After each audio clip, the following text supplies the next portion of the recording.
Have you ever felt that the more you try to change your life, the more life seems to resist? You set out to create more prosperity, and suddenly unexpected expenses appear. You seek a healthy relationship, and suddenly you face rejection patterns that seem to be left behind. You decide to take better care of your health, and your body seems to present new and complex challenges. This is one of the most frustrating paradoxes of the human experience. The feeling that the more you move forward, the more reality pulls you back. This apparent obstacle is not a sign of failure. It's not divine punishment, nor proof that you don't deserve what you want. In fact, the resistance you feel is the exact proof that your transformation has already begun. There is a universal law operating behind every change, a protocol as precise and infallible as gravity, but one that most of us interpret incorrectly. But to understand this law, first we need to uncover the true nature of reality.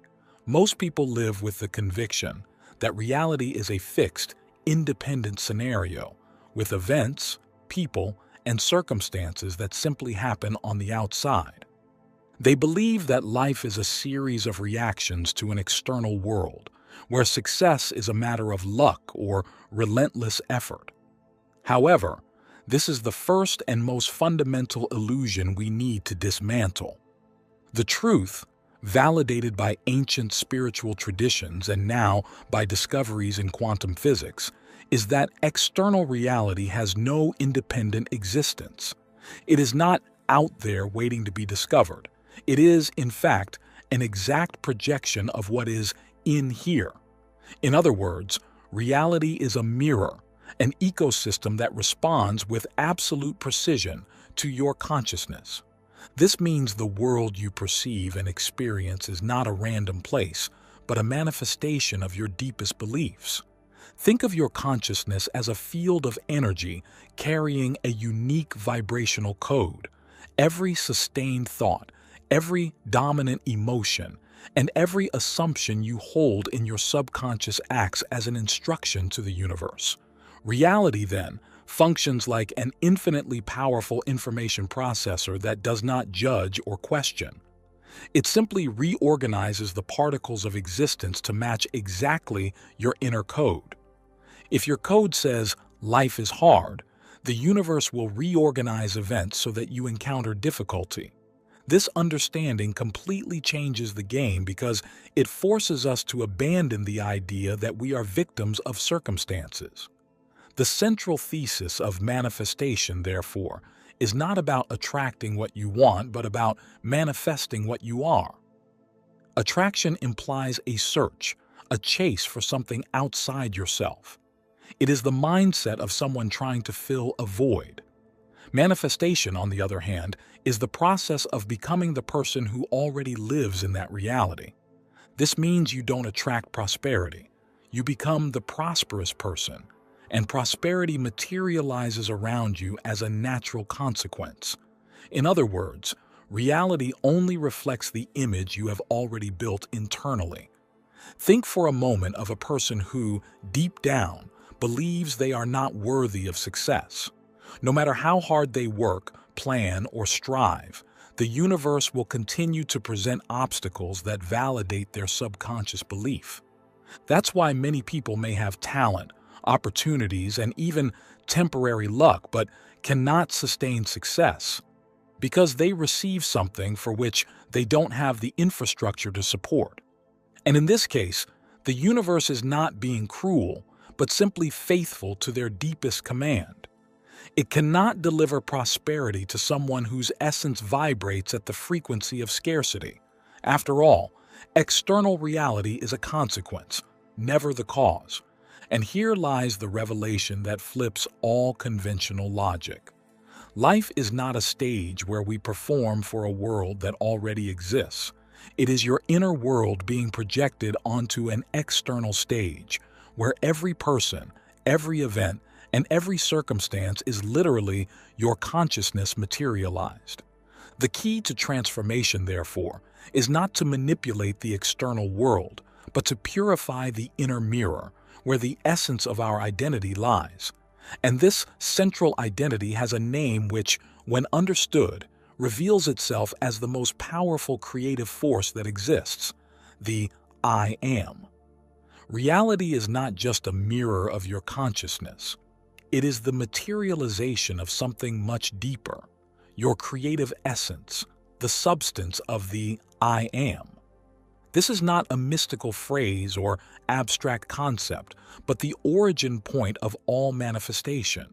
It is the foundation of your identity, the unchanging center that precedes and commands all external experiences. Before being rich or poor, healthy or sick, successful or failed, you simply are. And it is this purity, this primordial awareness of being, that has the power to shape your entire world. It is the core from which everything else expands and defines itself, acting as the fixed point of reference. Think of the I Am as the very stage of your existence. The sets, your financial reality, your relationships, your health, can change drastically, and the characters, the people in your life, can come and go, but the stage itself remains the same. The I Am is your most fundamental identity, the 0 point of your consciousness. It is from this unchanging center that all statements and affirmations about your world are made. When you affirm something, whether you say, "I am poor," or "I am rich," you are not just describing your current situation. You are, in fact, adding attributes to your essence, and it is this declaration that the universe hears and to which it responds. Causality, in this sense, is entirely internal. The universe does not respond to requests, pleas, or desperate actions. It responds exclusively and relentlessly to crystallized states of consciousness. The main point here is to understand that it doesn't matter what you want, but what you are. When you, in your innermost self, assume the state of being prosperous, even if external reality shows the opposite, you are activating a powerful command. You are invoking the substance of the I Am to manifest this new reality, and from that moment, the invisible gears of the universe begin to move so that this new identity is validated. This explains why visualization without the genuine feeling of the fulfilled desire often fails. The conscious mind may try to program a new reality, but if the subconscious, the dwelling place of the I Am, is still operating from a belief of scarcity or unworthiness, the subconscious command will always take priority. To the deep mind, an experience intensely felt and imagined is as real as a physical experience. You are literally creating your reality at the most fundamental level, with every I Am you assume as true, whether consciously or not. Your reality is the materialization of your being. So, the challenge of transformation is not to fight against external circumstances, but to take full responsibility for your state of being. After all, your reality is not waiting to be discovered. It is waiting to be commanded, and the only command tool you possess is your own central identity. And once you understand that the universe has no choice but to obey this command, the next natural question is, what exactly makes reality submit and bend to your states of consciousness? Once you assume a new identity, once you change your state of being, the universe has no choice but to obey. What happens next is the operation of a universal law as precise and infallible as the law of gravity. We can understand this dynamic as a principle of reflection, where the universe itself reflects your inner state. The nature of the universe is not that of a judge deciding your destiny based on merit or time.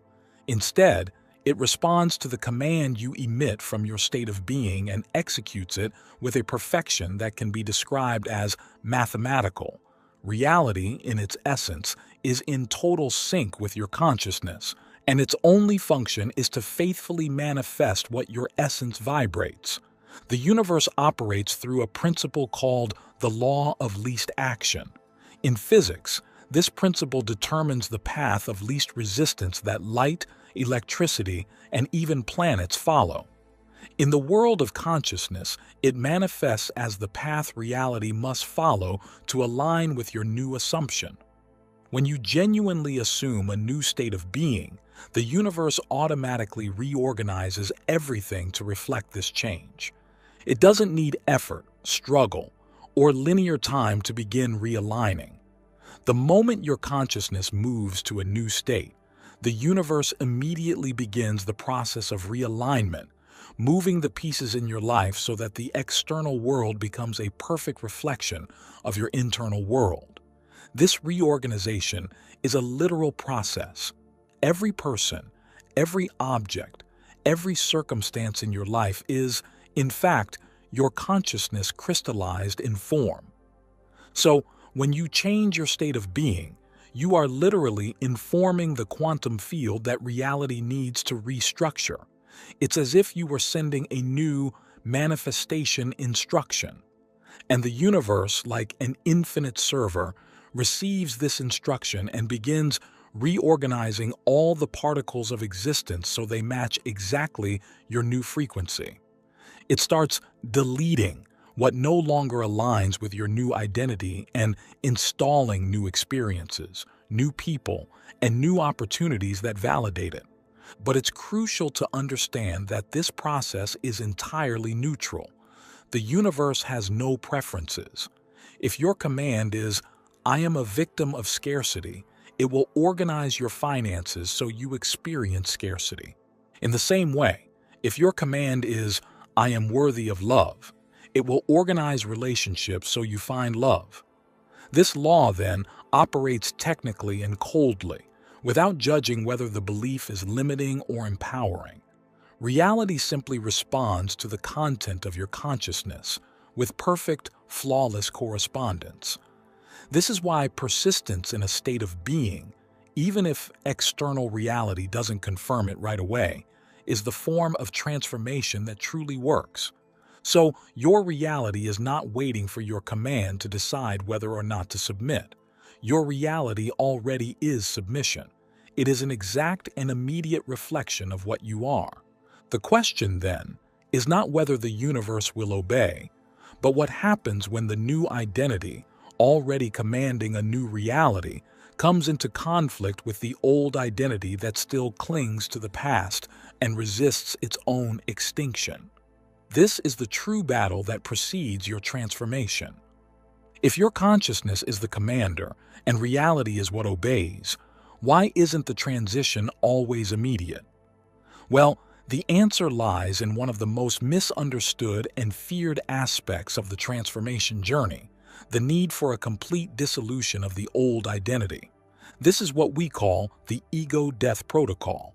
The new reality you are assuming cannot structurally coexist with the old identity that created it. Think of your mind as a computer. To run a new and powerful software, you must uninstall the old operating system, which is already corrupted and outdated. The old identity becomes, paradoxically, the main obstacle to your own evolution. The ego is not an enemy to be destroyed, but a psychological construction that served a purpose. It is the identity you built based on your past experiences, with traumas, successes, failures, and the limits life imposed on you. This construction has sophisticated defense mechanisms whose only function is to ensure your survival and preserve familiarity. And when you decide to assume a new state of being, you are essentially declaring war, not against external forces, but against this inner structure you have spent your entire life building. And the ego, in turn, feels the existential threat of its own extinction and mobilizes its entire defensive arsenal. This rebellion of the old self is what most people mistakenly interpret as a sign of failure. It manifests through the resurfacing of old fears, the increase of anxiety, and the creation of dramas that confirm the identity you are trying to transcend. The person who decides to free themselves from scarcity may suddenly face an unexpected financial loss. The one who seeks a healthy relationship may see old toxic partners reappear or have an intense fight with someone close. These are not accidents.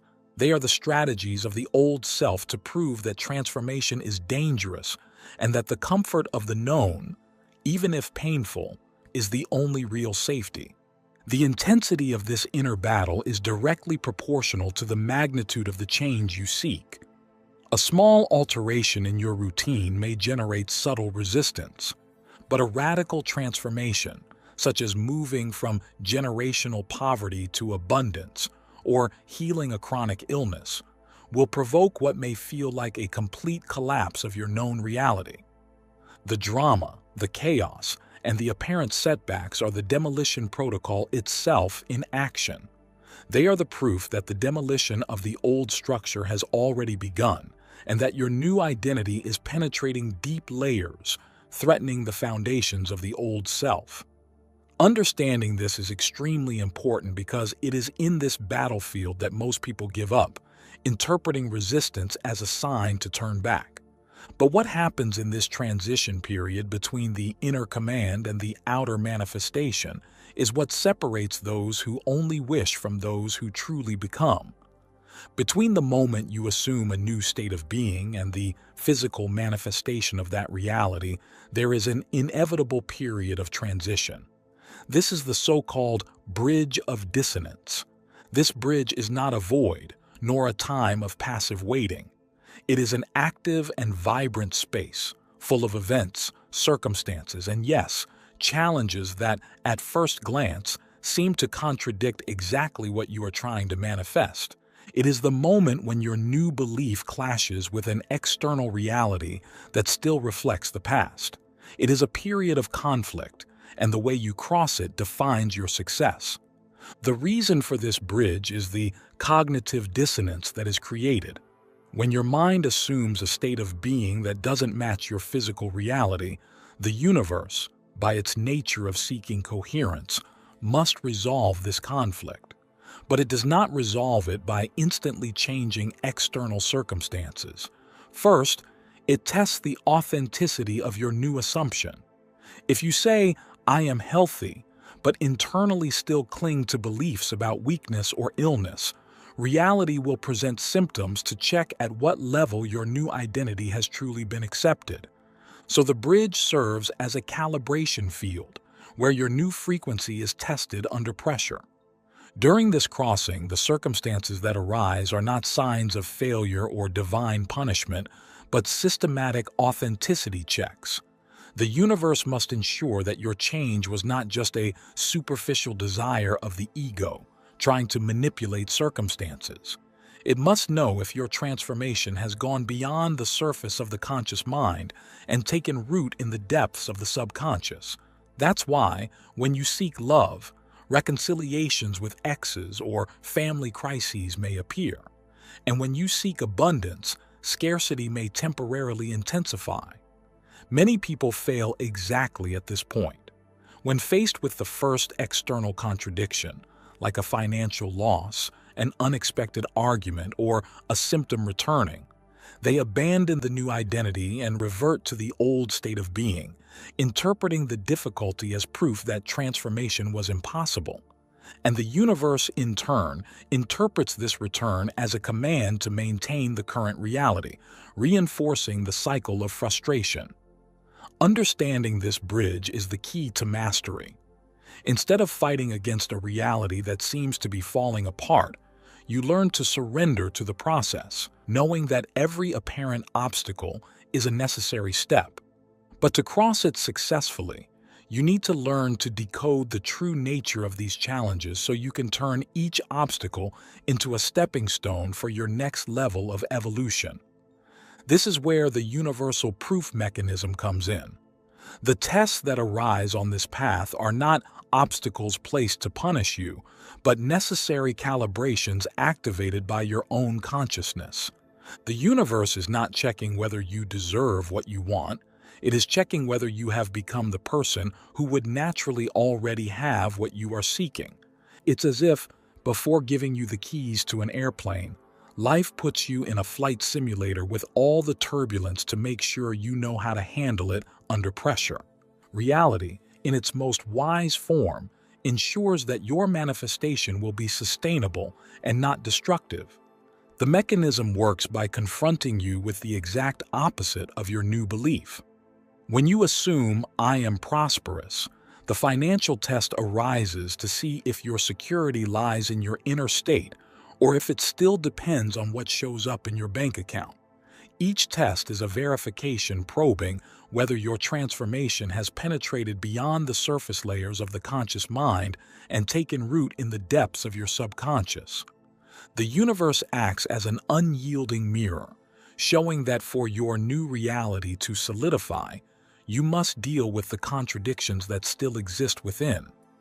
In addition, the challenges that appear during the proof are a way for your own system to release old patterns. Many times, a problem that arises in the middle of the manifestation process is not a failure but the expulsion of an energetic pattern or limiting belief that was blocking your progress.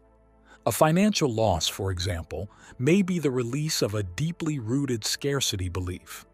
A crisis in a relationship may be the opportunity to finally let go of a codependent pattern. The tests, therefore, are not just verifications. They are also the purification process, which removes what no longer serves in order to make space for what is coming. The greatest revelation about the proof mechanism is that it turns every obstacle into an opportunity. With every turbulence you navigate without reverting to old patterns, with every moment you sustain your new identity despite external evidence, you are literally building and strengthening new neural pathways in your brain. You are teaching your subconscious that the new reality is the new standard. And the intensity of these challenges is not random. It follows a precise mathematical law directly linked to the size of the transformation you are seeking. If you understand that the universe does not give you what you want, but what you are, it becomes clear that the proportion of what you are becoming determines the size of the proof you will have to face. The intensity of the test you face follows an inevitable law of proportionality, directly tied to the magnitude of the transformation you seek. If your new identity is only a small adjustment to your current reality, the proof that will arise will be equally small, tailor-made to validate that specific change. However, if your desire is a radical transformation, one that requires burning bridges and transcending entire life patterns, the proof will be just as radical. Therefore, the nature of your transformation determines the size of the foundation that must be rebuilt. For example, a smaller change like deciding to improve communication with a coworker may generate minor initial friction which, once overcome, strengthens the new dynamic. The resistance is subtle, just enough to confirm the authenticity of your intention. On the other hand, a medium-sized change, like changing careers, starting a new business, or seeking a completely different type of relationship, will generate proportional turbulence. You may encounter a series of no's, temporary financial difficulties, or criticism from your social circle. These tests are more intense but serve to check if your conviction is strong enough to sustain the new structure. And when the transformation is radical, when you decide to transcend generational poverty to create abundance, when you set out to heal a condition considered incurable, or when you completely break free from toxic family patterns, the universe activates a full demolition protocol. It is at this moment that you may see your life apparently falling apart. Old relationships may end, health may temporarily seem to worsen, and finances may collapse. In this case, chaos is not a sign that something is wrong, but proof that your foundation is being dug to its depths to support the new reality you are about to build. The intensity of the test only reflects the size of your courage to go beyond what was familiar. Because, after all, the manifestation journey is not about trying to convince the universe to give you something, but about becoming someone who already has what you desire. With every challenge you overcome, with every conscious choice you make, You are literally building your new identity step by step at the deepest level of your mind. If consciousness is the substance that shapes reality, the mind is the architect.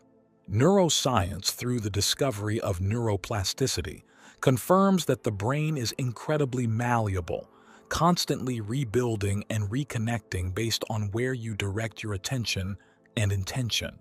This means that with every new state of being you assume, you are not just changing a belief. You are literally rewiring your brain, building new neural pathways that over time will become the pathways of your automatic behavior and consequently of your reality. This transformation, however, rarely happens all at once. It manifests through a process of small and cumulative interchanges.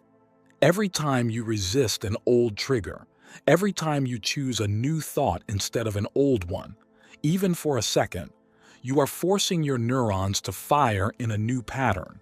That repetition, that persistence, begins carving new pathways in your brain.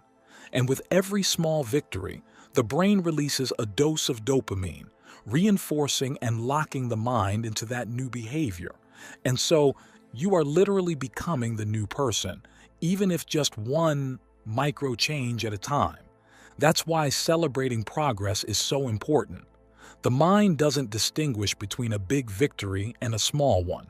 Both are recorded as success, and both strengthen your new identity, making the desired behavior feel more and more natural and effortless. Neuroplasticity also explains the so-called lag time between intention and manifestation. External reality is the echo of your internal frequency, and it takes time for that echo to be heard and materialized. It is the gestation period needed for new neural connections to solidify and become the dominant pattern in your subconscious. Many people give up right here, interpreting the absence of immediate results as failure. But the universe is only waiting for your new neural architecture to be complete, because it will not manifest a reality for which you don't yet have the structure to sustain. With this understanding, the manifestation game changes completely, because you stop being a victim of circumstances and become the conscious architect of your own experience, which leads us to our next and decisive point. Throughout life, we are taught that events happen to us, that we are mere players in a game with fixed rules. But once the law of internal projection is understood, this entire narrative collapses. You realize that the tests, resistances, and frustrations were not imposed on you by an external force. They were, on a deeper level, a projection of your own consciousness, designed for your own protection. It's not about blaming yourself, but about reclaiming your power. At this point, the concept of victimization completely loses its meaning, because if reality is a mirror, there is nothing to blame on the outside. There is no bad luck, no unexpected events without a cause within you. The challenges we all face are manifestations of our own beliefs, fears, and limitations that needed to be seen to be transcended. This is not an accusation, but an act of radical empowerment. Because when we take full responsibility for our inner state, we stop being mere passengers and become the main architects of our lives. This new perspective also allows us to see the benevolent nature of the tests. They are not punishments, but the universe itself acting as a guardian. Think about it. If your subconscious mind is still operating from a scarcity paradigm and you suddenly receive $1 million, what happens? The vast majority of people who win the lottery lose everything within a few years because they don't have the inner identity to sustain such abundance. So the tests that arise on your journey are the universe, in its infinite wisdom, ensuring that you build the psychological and energetic structure needed for your manifestation to be sustainable. It won't give you a castle before you know how to build a foundation. The challenges are, therefore, a paradoxical gift. They force you to confront the parts of yourself that still resist change. These are the parts that cling to old narratives, past traumas, and limiting identities. The conflict you feel on the bridge of dissonance is your own soul fighting to free itself from your old self. When you pass through a test and remain firm in your new identity, you are declaring in an irrefutable way to the universe and to yourself, "I am unshakable. My identity is the rock upon which the new reality will be built." Because in the end, the journey of manifestation is not a quest to acquire, but a process of becoming. The universe is a partner that aligns with your evolution. And from the moment you see yourself as a co-creator and not as a victim, you stop fighting life and begin to flow with it, knowing that every apparent step backward is, in fact, part of the movement you yourself are directing. So once again, the universe, in its infinite wisdom, would never deliver to you a reality you don't yet have the structure to sustain. And this is where the hidden meaning of the test lies. You don't need to fight the world to prove your worth. With every test, you are only proving to yourself that your new identity is unshakable. What once felt like a battle against external forces was, in fact, a deep dialogue between the parts of you that wanted to evolve and the parts that feared that evolution. The fear of failing the test is actually the fear of having to let go of the old self, the identity you built through pain and limitation, which now fears freedom. The soul longs for expansion, but the ego still clings to the familiar, even when it's painful. And the tests are the invitation, the final opportunity for you to stop protecting yourself with what imprisons you and embrace the freedom of a new state of being. The true master is not the one without challenges, but the one who recognizes each challenge as a chance to refine and expand their own consciousness. The journey was never about finding yourself, but about recognizing who you have always been. You have always been the creative substance of the I Am, temporarily hypnotized by the illusion of separation and powerlessness. And resistance was the confirmation that your new reality is not an empty promise. It is already here. And now, knowing this, you can stop fighting life and start flowing with it, knowing that every movement, no matter how unexpected, is part of the process you yourself are directing. Thank you for embarking on this journey with me. If this video resonated with you, I invite you to like and subscribe to our channel. Share this video with others so they can benefit from this message. And don't forget to leave a comment below sharing your thoughts, reflections, and experiences. Thanks again for watching and for joining me. Take care and see you soon.